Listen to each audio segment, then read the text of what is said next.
Pense em qualquer grande história épica de aventura e ação de toda a nossa cultura. Pode ser um livro, um seriado, uma HQ, um desenho animado, um conto passado de geração a geração. Você vai enxergar uma estrutura muito parecida. Uma pessoa comum que cresce à sombra de heróis do passado e vai se tornando pouco a pouco, sem ao menos escolher, em um grande salvador, um grande messias. Ele, a princípio, recusa esse chamado de salvação, mas com o passar do tempo acaba aceitando esse papel. Tem alguns percalços em seu caminho, mas enfim consegue conquistar a tão sonhada glória. Esse percurso foi muito bem definido no livro A Jornada de Herói de Joseph Campbell, sobre todas as histórias que percorrem a mitologia ocidental. Se fôssemos resumir a jornada, o herói passa pelo início, o chamado, a recusa, os primeiros êxitos, as provações, a recompensa, a ressurreição e o êxito. Mas o que isso tem a ver com basquete? O esporte, como qualquer outra coisa, é uma forma de se contar histórias e produzir narrativas. Sempre temos vilões, mocinhos, embates, amizades e por aí vai. A gente já utilizou essa base da jornada do herói para fazer um texto analisando o MVP de Russell Westbrook. Link para o texto está na descrição. Mas dessa vez a gente vai falar de outro grande jogador, LeBron James. LeBron James que adora construir narrativas e construiu muito bem a sua jornada do herói.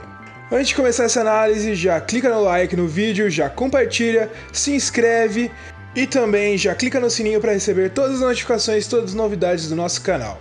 Falando de LeBron James, a gente pode definir sua trajetória como o início, antes da NBA, quando ele começa a chamar a atenção dos recrutadores. O chamado foi durante o draft pelo Cleveland Cavaliers. Os primeiros êxitos foram o MVP e a chegada à final da NBA.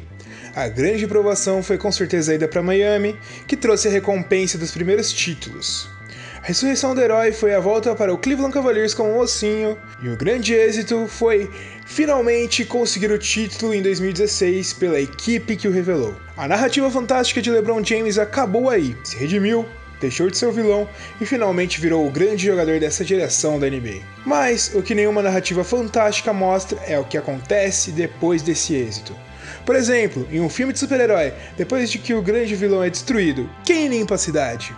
Depois que finalmente consegue a joia ou o artefato histórico, o que Indiana Jones faz? O que vem depois da glória? O que todo mundo imaginava é que LeBron James pudesse construir uma dinastia com o Cleveland Cavaliers. Isso não aconteceu.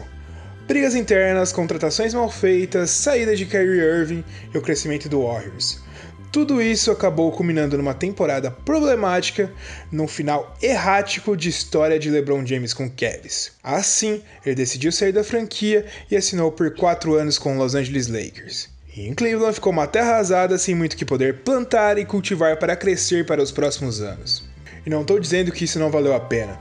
A franquia conquistou o primeiro título da história. A cidade conquistou o primeiro título em muito tempo. Mas muitas vezes não esquecemos do depois. Vamos tentar analisar os dois cenários possíveis para o futuro do Cleveland agora, depois que LeBron James deixou a equipe e depois da grande glória. Primeiro, o Cleveland Cavaliers tem 106 milhões garantidos. Desses, 53 estão destinados a Jordan Clarkson, J.R. Smith, Kyle Korver e Tristan Thompson. Existem duas possibilidades: continuar competitivo ou partir para um rebuild total. Continuar competitivo é interessante, pois Cleveland não é o grande mercado na NBA. Para se manter saudável financeiramente, é sempre bom ter bons times, mesmo que não sejam vencedores. É arriscar muito ir para um rebuild como fizeram grandes mercados como Filadélfia, Boston, Nova York e Los Angeles. Então, se for para continuar competitivo, o jeito é investir todas as fichas em Kevin Love. Love, para quem não se lembra, era uma grande estrela da liga, um All-Star que tinha médias de mais de 25 pontos e 10 rebotes por jogo, antes de sair do Minnesota Timberwolves e se juntar a LeBron James no Cleveland Cavaliers. Ele ainda tem capacidade de conduzir uma equipe ofensivamente? Eu acredito que sim. Agora ele seria o foco completo do ataque e não precisaria dividir o seu poderio ofensivo com outros caras como LeBron e Kyrie Irving. Ele poderia voltar a emular essas médias também. Para se pensar em manter um time competitivo, seria interessante também manter Kyle Korver, que produz bastante para essa faixa salarial, 7 milhões de dólares. Mas aí temos um problema, ou melhor, 4 problemas. O que fazer com Tristan Thompson, J.R. Smith, Jordan Clarkson e George Hill? O mais correto é buscar trocas. Mas em um mercado tão cheio de armadores e pivôs, quem pagaria 18 milhões por George Hill e 17 milhões por Tristan Thompson, quem vai se arriscar a pagar 14 milhões por ano para um J.R. Smith em queda tremenda? Jordan Clarkson ainda pode ser envolvido em alguma troca, já que ainda tem algum valor de mercado saindo do banco e ainda é novo, mas mesmo assim ele também está com uma imagem muito manchada para a liga. Para aceitar algum desses contratos, o time teria que receber uma compensação muito boa, como escolhas futuras de draft. Vale a pena? Nem um pouco. Se existe uma possibilidade de vislumbrar um futuro com a equipe, é com escolhas e outras coisas mais pra frente, não pensando no agora. O agora ele pode se manter competitivo, mas mesmo assim, o futuro só pode ser vencedor mantendo escolhas de draft. Por isso temos outra alternativa, que é começar um rebuild do zero com base 3 peças. Collin Sexton, Cedi Osman e Ante Zizic.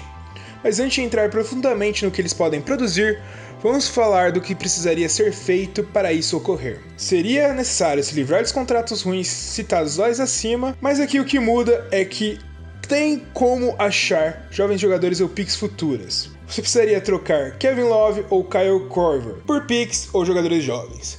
Kevin Love com muito mais mercado, mas Kyle Korver também podendo atrair algum interesse. Renovar com Rodney Hood pode ser outra alternativa, mas sem necessariamente fazer alguma loucura e comprometer a folha salarial. Jordan Clarkson, novamente pela idade, poderia também ser mantido. Dos jogadores que eu citei como pilares, antes Zizic e Cedi Osman são os únicos jovens que podem ser desenvolvidos desde já e já estão nesse elenco do Cleveland Cavaliers. Ante não recebeu muitas chances, mas tem possibilidade de ser ao menos um backup center no futuro. Osman se desenvolveu muito bem na última temporada e conseguiu 8 jogos com mais de 10 pontos na partida na última temporada. A maioria desses foi quando começou como titular e também produziu um plus-minus muito positivo. Plus-minus, para quem não sabe, é a diferença de pontos que o time tem com esse jogador em quadra. Entretanto, a pedra dessa reconstrução será Collin Sexton, draftado como a 8ª escolha nesse ano. Essa 8ª escolha que já foi de Brooklyn e também já foi de Celtic. Ele tem possibilidade de conseguir carregar a franquia de volta a títulos? Bom, isso a gente não pode responder agora, mas a gente sabe que ele é um cara de muita atitude e um pontuador extremamente agressivo. Ele tem muitos artifícios ofensivos, podendo atacar super bem em transição por conta da sua incrível velocidade, e ele também consegue mudar ela muito fácil, fazendo uma transição em velocidade, conseguindo infiltrar muito bem. Essa, aliás, é a sua principal característica ofensiva, a infiltração. Ele consegue, em transição, atacar muito bem e conseguir bons arremessos com velocidade. Pensando em chute de longa distância, ele pode desenvolver algo interessante com um maior espaçamento da NBA do que ele teve na NCAA. Além disso, ele também pode se transformar em um carrapato marcando outros guards. Também tem um potencial muito bom de ser um interceptador de passes. Ele tem uma agilidade lateral muito boa também para defender o perímetro. No geral, ele tem uma energia que pode contagiar todos os outros membros da equipe. Mas ele ainda não está pronto para o impacto imediato na NBA. Precisa melhorar muito suas decisões quando quer colocar passes muito difíceis ou arremessar em transição. Isso pode acabar causando muitos problemas se ele se transformar no principal recurso ofensivo da equipe e pode fazer com que ele fracasse rápido. Melhor alternativa, não ser o principal ponto de ataque do time. Analisando bem, as duas opções fazem sentido. O que eu faria é uma mescla das duas. Tento me livrar de Clarkson, J.R. e George Hill sem perder picks. Mantenho Rodney Hood, Tristan Thompson, Cedi Osman, Ante Zizic, Larry Nance e Kevin Love.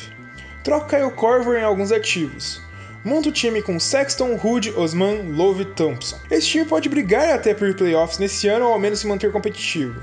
Mas o mais importante é que ele serve para uma evolução gradual de Osman e Sexton, enquanto consegue maximizar o potencial dos outros. Por exemplo, os defeitos de Sexton não apareceriam tanto, já que a principal arma ofensiva seria Kevin Love.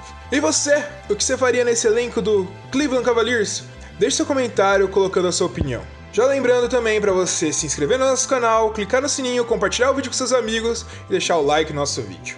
É isso aí, galera. A gente se vê no próximo vídeo. Falou, galera. É nóis.